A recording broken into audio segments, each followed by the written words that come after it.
Well, hello, ladies and gentlemen, and welcome to 𝕃𝕀𝕂𝔼's YouTube channel, starring me, the mighty 𝕃𝕀𝕂𝔼.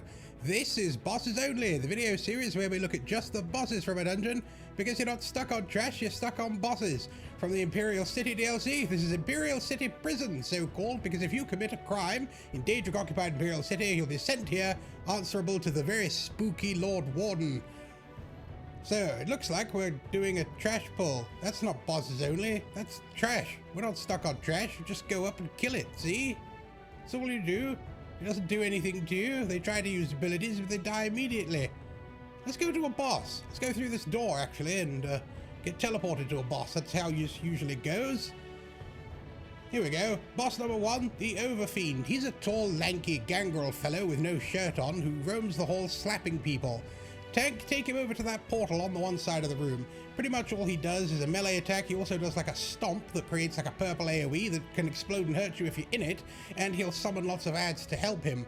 The reason we take him over to this portal is because at about 50% of his health he'll cry for help from his daddy, Lord Warden, and he will send a harvester out to help him. Here she comes. Make this lady your primary target now that she is here, because she will do all those harvester things like picking people up and launching walls of flame.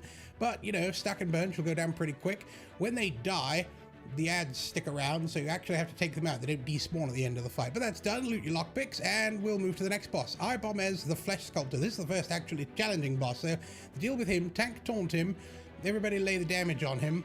And after you've been smacking him for a little bit, he's going to go completely invincible and stand in front of that little pool of poo doing some sort of ritual that summons Flesh Abomination. He does this by mind controlling all the prisoners in the cells around the room. They come running down, they jump into the pool, and they come out as Flesh Abomination. You can actually slow this process by running over to these like little poo balls and synergizing them and throwing them at the people.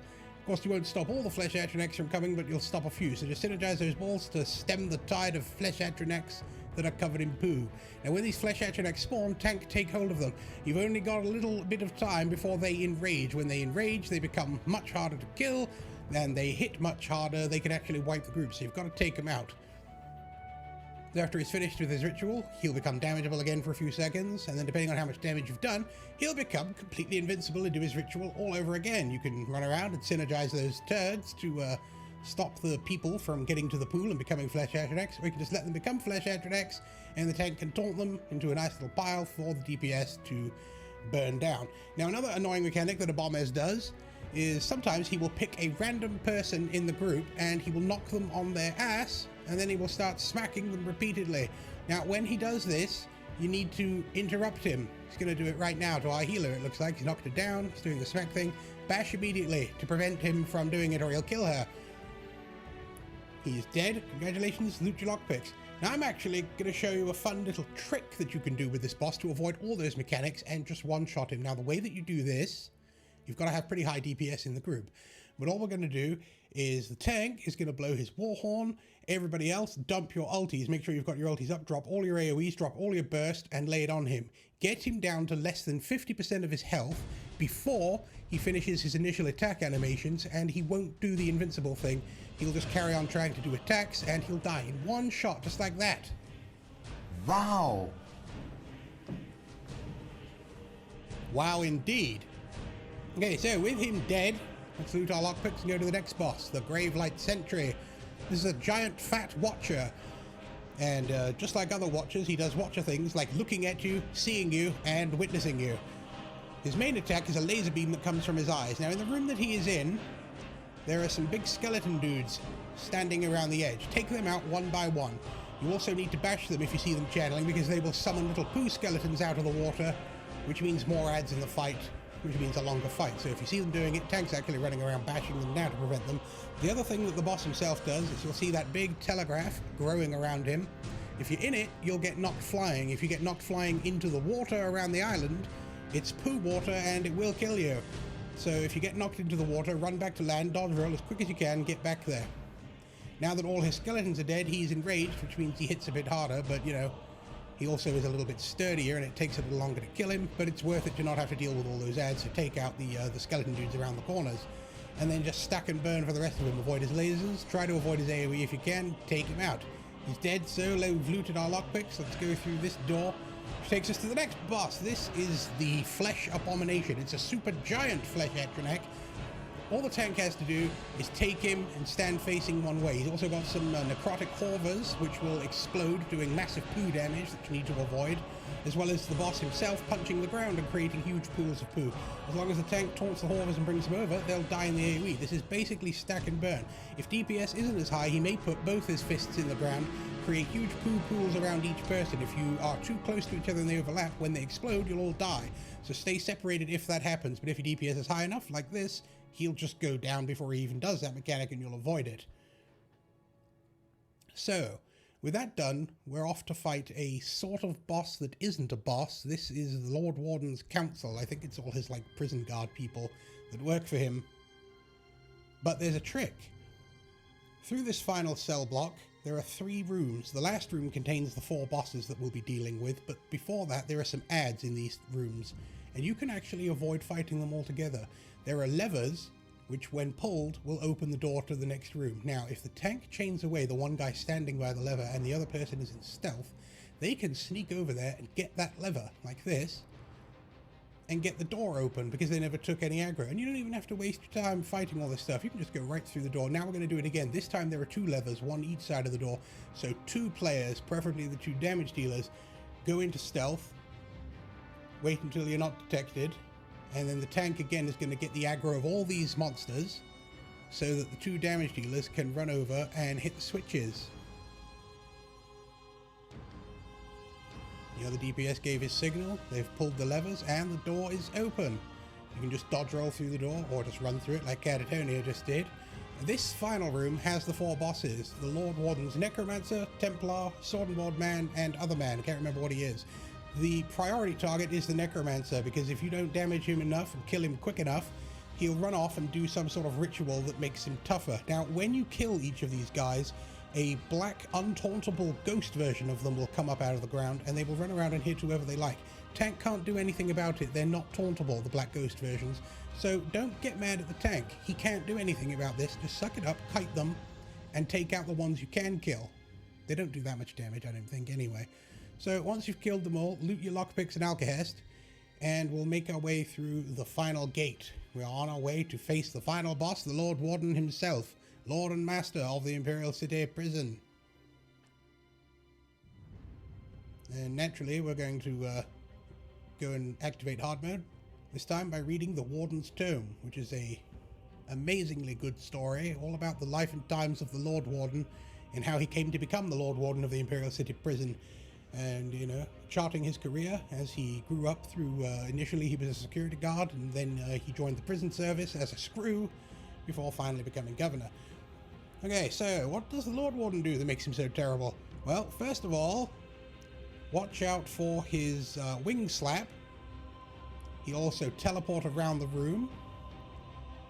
And when he lands, another wing slap. Now, Lord Warden is not actually that complicated. When you get into around about 60% health, I think it is, he's going to split himself into 4 little copies of himself. Some of them are like solid and some of them are incorporeal. So watch as he becomes solid or incorporeal and attack the solid ones until you've destroyed all 4 copies of him. Oh, and avoid these portals that he summons. If you fall into a portal, you'll be dropped from a massive height and take massive damage when you land unless you use the brace for impact synergy that's available to you as you're falling. But take out the 4 copies and he'll come back to life. Now, he picks a person at random. Doesn't matter who, but you'll have to block, and he does like a machine gun hand attack at that person. This isn't something the tank can intercept. Again, this is one of those moves that he picks a random person and that's his target. So if it's you, block. Block and the healer will keep you alive. You'll be fine. But not blocking, pretty much is death. There we go, he's doing machine gun hands at somebody right now. So we'll continue damaging him, avoiding his wing slaps, avoiding his AoEs. You'll also, oh, he's splitting into 4 again. We've actually burned past the mechanic where he explodes the entire room. You have to get in the portal for the exploding room section. But, you know, when DPS is high enough, you can actually burn past that threshold and get him to split into 4 again. So that's apparently what we've done here. I'll see if I can't show you that afterward.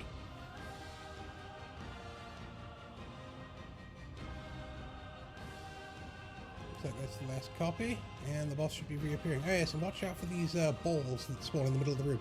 It's not like the Lord Warden set that tanks sometimes wear, it's a little different.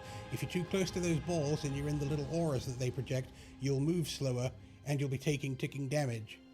So there's a lot of little things to watch out for, but as long as you know the mechanics and you avoid and dodge appropriately, you'll be just fine.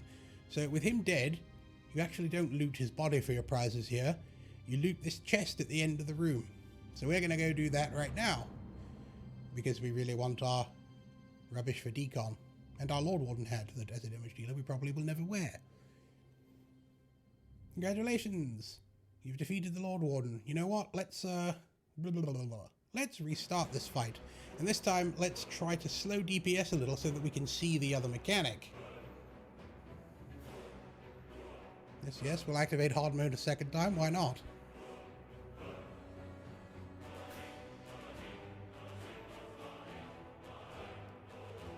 So you've seen pretty much everything that he does. He wing slaps, he teleports around, he punches you, he summons portals. Stay out of them unless you have to go in them, but I'll explain that to you. He usually summons a portal quite early on in the fight, but sometimes he doesn't. Sometimes he jumps away and doesn't do it. Now, the more damage you can lay on him at the beginning, the better. Looks like he's doing machine gun hands, and there we go. He's splitting into 4. Remember, at any one time, 2 are solid, 2 are incorporeal. Damage the solid ones until they die. They've got considerably less health than the real boss. But take them out one by one until they're all gone and the boss will return. And again, remember, don't get too close to those balls that he summons because they zap you and they slow you. The snare is pretty severe. It makes it very difficult to get away from the portals when they are sliding around the room, so you need to be aware of it. Looks like that's our last copy of Lord Warden. No, there was another one over there that I didn't see because I wasn't paying attention, apparently. Right, he's done. The boss returns. First thing he'll do now is create one of those portals. Don't get in it until you have to get in it.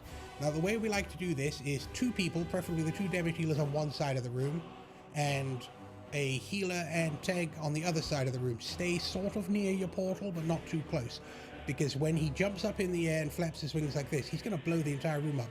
So 2 people can only go in a portal. If another person goes in it, they won't get sucked down. So get in a different portal each. Tank and healer in one, DPS in another.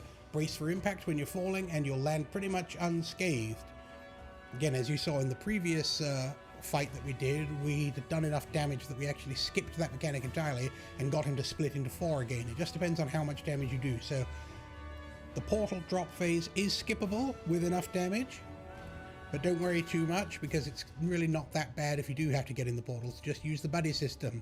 The tank and the healer stay together. The 2 damage dealers stay together on the other side. Stay quite close to your portal until you see him hovering in the air. You know he's about to blow the room up.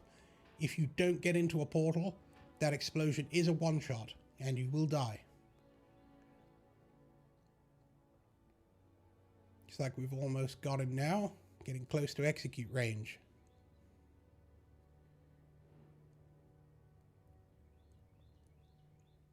Again, keep your eye on the portals that he summons because they slide around the room, and if you get in one when he's not doing his flapping wings phase and you get dropped, you won't be able to get in one when the flapping wings phase happens.